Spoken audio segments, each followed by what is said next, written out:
Hello, happy Monday, everyone. I am Meredith, and I'm here with our message for the 13th of February, 2023. We're using fabulous Bonfire Tarot for our message today. The sun's in Aquarius, the moon is in Scorpio. It's a waning half moon today, and the moon will shift signs late in the day into Sagittarius. Let's see what's on offer to us in the energy atmosphere according to Bonfire. Our first card, Eight of Wands. We've been seeing a lot of this card lately. I'm happy about it.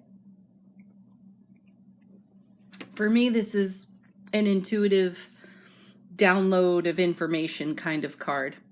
We talk about it often here. Eights, though, are, excuse me, eights are loaded with momentum. So this is a swift moving energy in the suit of wands. So incoming, be on the lookout for the signs, the symbols, the way your intuitive gifts alert you to the signs and symbols in your environment. This is also a unifying energy card. It's how energy gets woven together. It's a double Four of Wands for me as well. So super stable, very happy, high vibe energy, and inspirational in the way that we not only receive the incoming information on the intuitive level, it can also be inspirational in the way that we share it with others. So again, at the heart of the card is communication. And beyond that, it is how we integrate the information received. Coming with it, the Sun, happiest card in tarot. Here we go with the major arcanas again, right? We certainly have seen so many of them in recent readings. I'm glad for it. This is a card of true happiness. So this is unified energy in the Eight of Wands, unified within self-relationship. And then consider that unified, harmonious energy within self being shared brilliantly through the Sun's energy, through the happiest card in tarot. This is also a card of great communication as well.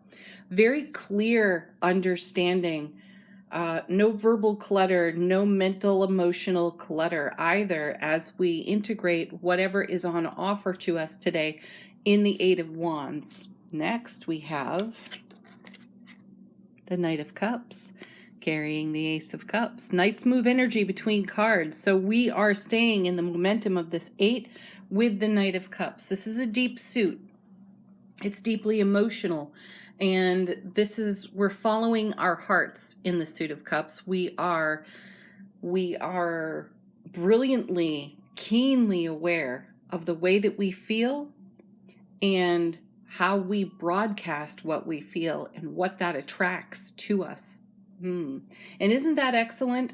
So with a swift moving, highly intuitive, impassioned style energy coming off the eight right into the Sun, and then the Sun's clarity broadcast into the night. This is how we're moving. This is how we're flowing.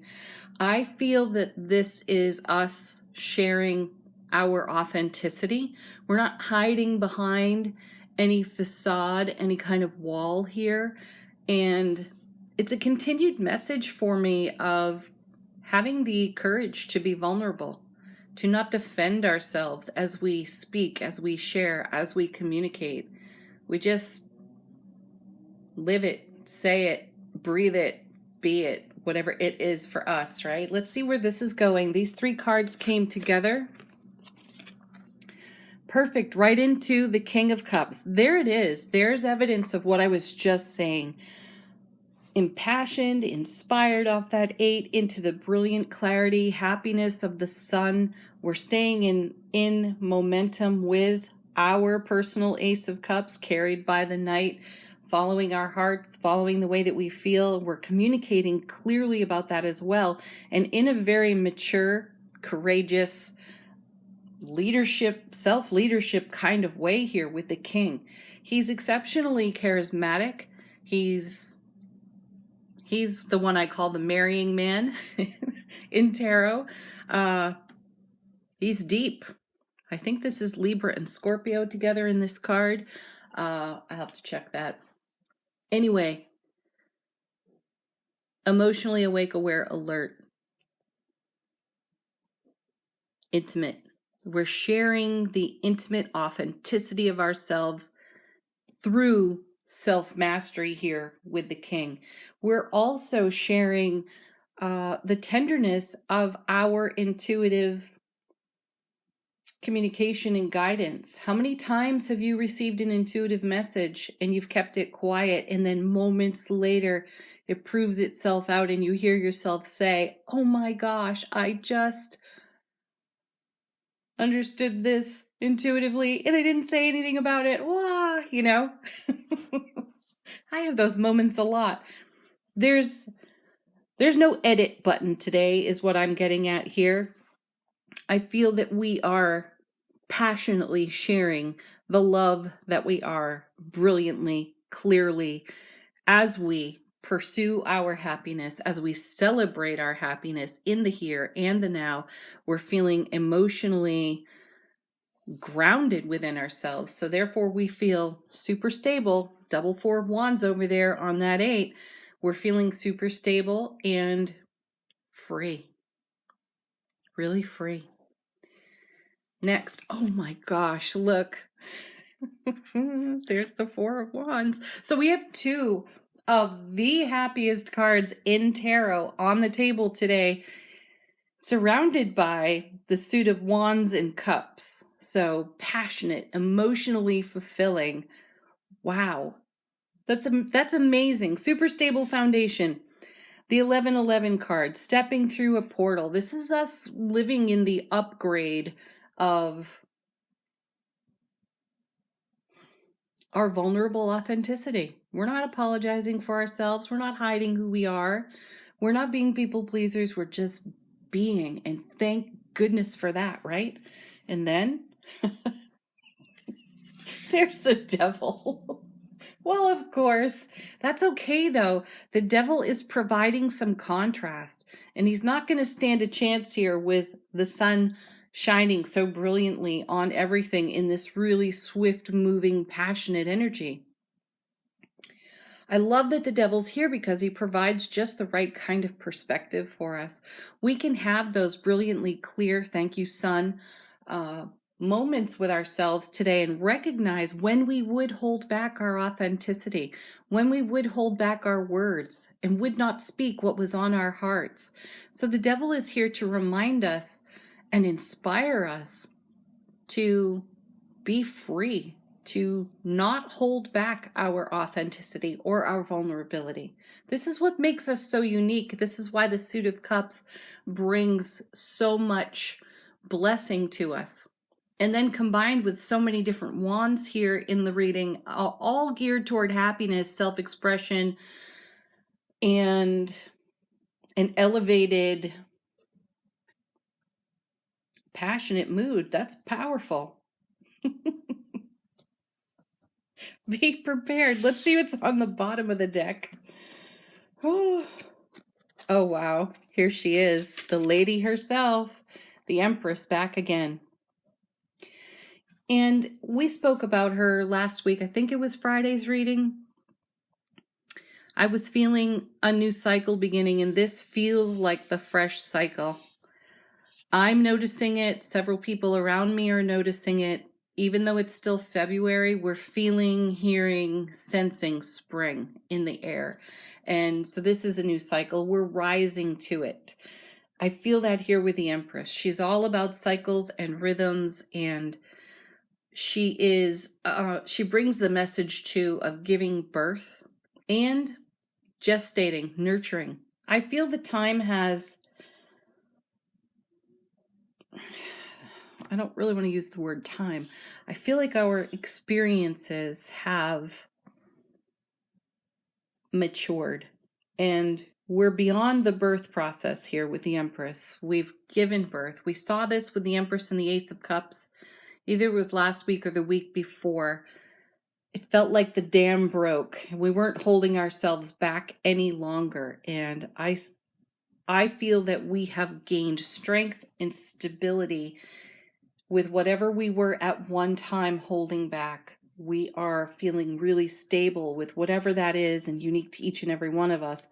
in the now. And again, this is why the devil has shown up, so that we're checking ourselves with contrast and getting the perspective that continues to support us being so authentic. Then we have the Eight of Cups. Yes, see, now we're going back to those previous eclipses. I'm going back to Scorpio season. We had a couple of profound eclipses there, and there's the Eight of Cups, the eclipse card for me, but it's also a great momentum card. So we are in momentum. We've got our sea legs, so to speak, after whatever birth process we went through with the Empress previously. And I feel like she's here nurturing us as we take our more steady, sturdy, swift steps onward. I like that. She's the true mother. She's still watching over us, though letting us go, which is great. And then, oh, look at this. The High Priestess.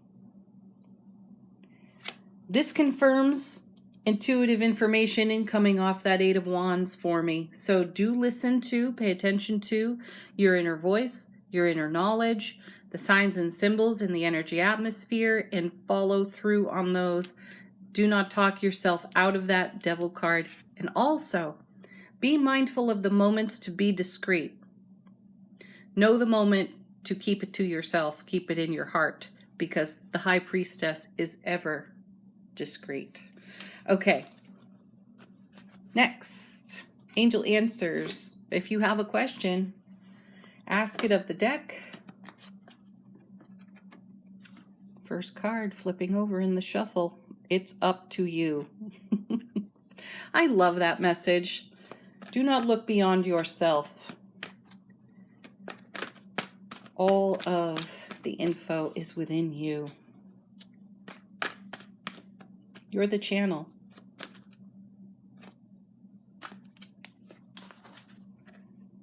Take action.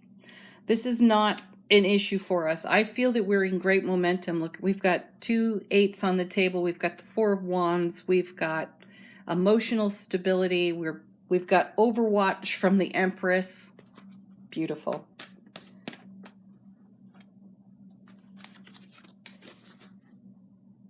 Remain positive. Above all else, remain positive. All right, final card, final word on the reading for us today from angels and ancestors. How is our soulful presence speaking to our waking consciousness?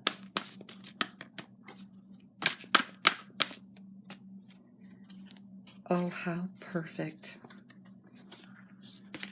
We have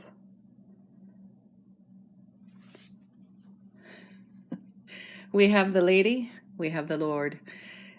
This is like having the Emperor and the Empress in the reading again, which we did have last week. And we had the High Priestess with him. So 2, 3, and 4 out of the major arcana. I know this is an oracle deck.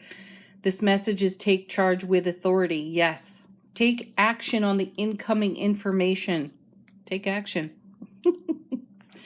Stay unified, stay harmonized to your own self-relationship. Live from the overflowing bounty and abundance of the brilliant clarity and happiness of the sun. Have a beautiful, amazing, miraculous day, everyone. Peace, love, happiness. Namaste.